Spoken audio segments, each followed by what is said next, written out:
আমার স্বাধীনতা খর্ব করা হচ্ছে, মারাত্মক অভিযোগ করলেন মমতা বন্দ্যোপাধ্যায়। রাজ্যপাল সংঘর্ষ তুঙ্গে। বঙ্গ রাজ্যপাল সিবি আনন্দ বোসের করা মানহানির মামলায় বর্তমান গড়িয়েছে ডিভিশন বেঞ্চে। সেখানেই কলকাতা হাইকোর্টের সিঙ্গেল বেঞ্চের নির্দেশ তার বাক স্বাধীনতা খর্ব করছে বলে ডিভিশন বেঞ্চে আর্জি জানিয়েছেন মুখ্যমন্ত্রী মমতা বন্দ্যোপাধ্যায়। সম্প্রতি মুখ্যমন্ত্রীর বিরুদ্ধে কলকাতা হাইকোর্টে মানহানির মামলা ঠুকেছেন রাজ্যপাল সিবি আনন্দ বোস। বিচারপতি কৃষ্ণ রাওয়ের এজলাসে এই মামলার শুনানি চলছিল। এর আগে এই মামলায় সিঙ্গেল বেঞ্চের নির্দেশ ছিল আগামী 14 আগস্ট পর্যন্ত রাজ্যপালের বিরুদ্ধে কোনো মানহানিকর বা অসত্য মন্তব্য করা যাবে না। এরপরেই কলকাতা হাইকোর্টের সিঙ্গেল বেঞ্চের আদেশকে চ্যালেঞ্জ করে ডিভিশন বেঞ্চের দ্বারস্থ হন মমতা বন্দ্যোপাধ্যায়।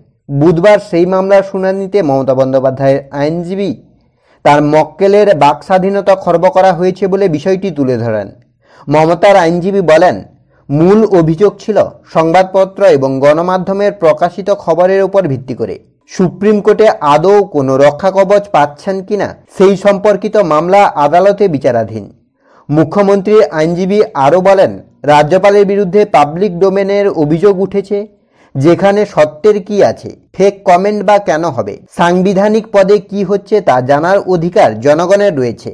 আজ দুপুর 12টার সময় সেই মামলার শুনানি রয়েছে। প্রসঙ্গত, সিঙ্গেল বেঞ্চে এই মামলার আগের শুনানিতে বিচারপতি বলেছিলেন রাজ্যপাল সাংবিধানিক প্রধান, তাই ওনার বিরুদ্ধে যাতে কোনো অমানবিক মন্তব্য না করা হয় সে বিষয়ে নজর রাখতে হবে।